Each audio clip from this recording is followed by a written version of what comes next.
கர்த்தருடைய பரிசுத்த நாமத்துக்கு ஸ்தோத்திரமும் துதியும் கனமும் மகிமையும் எப்போதும் உண்டாகட்டும். இந்த நல்ல 8ஆம் மாதம் 17ஆம் தேதியை காண செய்த தேவாதி தேவனுக்கு கொடான கொடி ஸ்தோத்திரம்.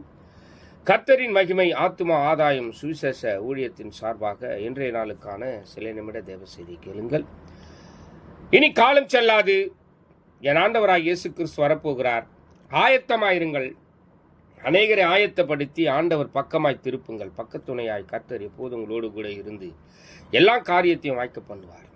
விசேஷமாக 1 சாமுவேல் 3ஆம் அதிகாரம் 19ஆம் வசனம் சொல்லுகிறது, சாமுவேல் வளர்ந்தான், கர்த்தர் அவனோடு கூடவே இருந்தார். அவர் தம்முடைய எல்லா வார்த்தைகளிலும் ஒன்றாகிலும் தரையில விழுந்து போக விடவில்லை என்று சொல்லி சாமுவேல் பேசுகிற வார்த்தையை எல்லாவற்றையும் நிறைவேற்றினார். ஒன்றும் நிறைவேறாமல் போகவே இல்லை. அவர் நிறைவேற்றினார்.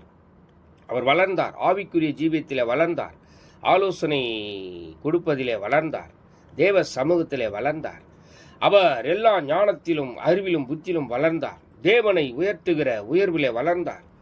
எல்லோருக்கும் தேவ ஆலோசனை கொடுக்கிறவராகவே வளர்ந்தார். எனக்கு பிரியமான தேவ ஜனமே, நாம் எதில் வளர்ச்சி அடைந்து இருக்கிறோம்? வளர்ச்சி அடைய வேண்டும் என்று கர்த்தர் விரும்புகிறார். உங்களுடைய வார்த்தை ஒன்றாகிலும் தரையில விழுந்து போக கூடாது என்று சொன்னால், என்னை ஆண்டவரே ஆண்டவரே என்று சொல்லுகிற நீங்கள், நான் சொல்லுகிறபடி நீங்கள் செய்யாமல் போகிறது என்ன என்று கேள்வி எழுப்புகிறார். பிரியமான தேவ ஜனமே, நீங்க எல்லாவற்றிலும் வளர்ச்சி அடைய வேண்டும். ஆவிக்குரிய ஜீவியத்தில் வளர்ச்சி அடைய வேண்டும். கர்த்தர் உங்களோடு கூட இருந்து எல்லா காரியத்தையும் வாய்க்க பண்ணுவார். ஆக எது குறித்தும் கலங்காதிருங்கள். சாமுவேல் வளர்ந்தது போல எல்லா விதத்திலும், சரீரத்திலும் மாத்திரமல்ல, எல்லா ஞானத்திலும் அறிவிலும் புத்தியிலும் வளர்ச்சி அடையுங்கள். கர்த்தர் உங்களோடு கூட இருந்து எல்லா காரியத்தையும் வாய்க்க பண்ணுவார். God bless you.